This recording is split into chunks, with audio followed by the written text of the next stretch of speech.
Welcome back to Rabbi's Reflection. I'm glad that you're joining with me today. We'll be continuing our reading of Kitchen Table Wisdom by Naomi Remen, and reading today the story The Ordinary Hero. Stay with us as we read through the story and offer some reflections.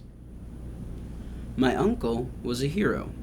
Like all of the men in my mother's family, he was a physician, a general practitioner, and later a pathologist. During World War II, he was caught up in an action for which he received a medal. The story went like this. My uncle was one of a group of physicians following the troops. Acting on false information, the soldiers pressed forward, believing the ridge on which they were advancing had been cleared of enemy fire. As they moved out of cover, the hidden enemy opened fire, and within seconds the field was covered with wounded and dying men. The enemy continued to blanket the area with live fire. No one could stand upright. It was more than 12 hours before air reinforcements could cripple the enemy position. My uncle, crawling on his belly with supplies strapped to his back, placed tourniquets, stopped bleeding, took messages sometimes written on the back of worn photographs, and gave last rites during all that time. When reinforcements came and the enemy was pulled back, it was clear that he had saved dozens of lives. He was decorated for this action, and his picture was on the front page of our hometown newspaper, the New York Daily Mirror. I was about 7 at the time, and with a real hero in my family, I instantly became the talk of the 2nd grade. Best of all, he had been given leave and was coming to visit us. I was giddy with excitement. Secretly, I was surprised by these events. My uncle was short, balding, and wore glasses.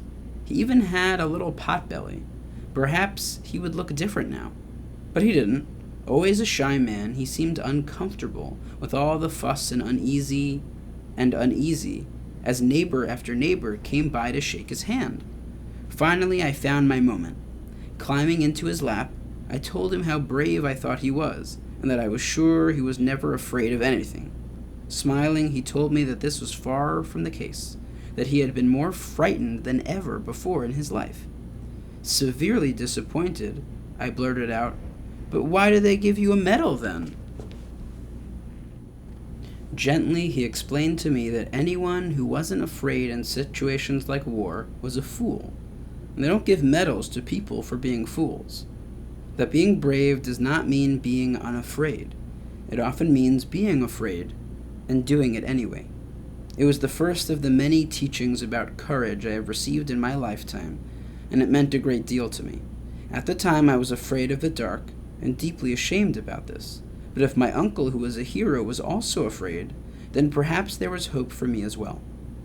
I had been stopped by my fear, humiliated by it, wounded in my sense of self. By telling me of his fear, my uncle had freed me. His heroism became part of my story as well as a part of his. For those of us who've been following along these stories with Dr. Remen, just a side note, it's interesting she mentions as an aside that her grandfather, like all men in her mother's family, were physicians. And so then it makes me wonder, just for those of us who've been following along with her and her own journey and knowing that she herself is a doctor as well, what was that like for her in terms of perhaps maybe being the first woman in her family to be a doctor, or also just carrying on that family legacy or that family identity. That's just an interesting thing to note, which doesn't necessarily have to do with the story, but it definitely kind of gives us a little bit more of a sense of who Dr. Remen is and a little bit more about her own life and personality. This was a touching story, as it always is. The ordinary hero. There's an ordinariness in being a hero. Many of us, whether we are veterans or we're close to someone who's a veteran, would hear about what we would call heroism of these individuals on the battlefield or in various different ways in wartime. And often the response from those individuals is that I was just doing my job. I was just like anyone else who would have been in that situation and would have done what was necessary. And so there's something always important as a reminder within these war stories, but also just for us in general, that our idea of maybe what a hero or someone who's great is often contradicted by the fact of the real evidence on the ground, that people are just normal and regular and just step into these roles because they feel like it's necessary and they're needed. Dr. Remen is, as a young little girl, has a certain conception of what bravery is. Bravery means that you're not afraid of anything, that you're not frightened by anything. And her grandfather tells her, no, it's just the opposite. I was frightened, right? She blurts out then, so then why'd they give you a medal, right? No, the medal should go to people who don't show any of that weakness, right? This is one of the underlying themes of many of her stories, is that we can embrace our vulnerabilities. We can, instead of just pushing them aside and saying that they never exist, we can say that they're here and they're real, and this is how I encounter them. This is how I enter into them. This is how I think through them. And that for her then becomes a new definition of courage. You're allowed to be afraid, but what is it that you do with your fear? Instead of discarding it or pretending like it doesn't exist, you move into it. You bring yourself to be a part of it. You incorporate it into you, and you don't let it stop you.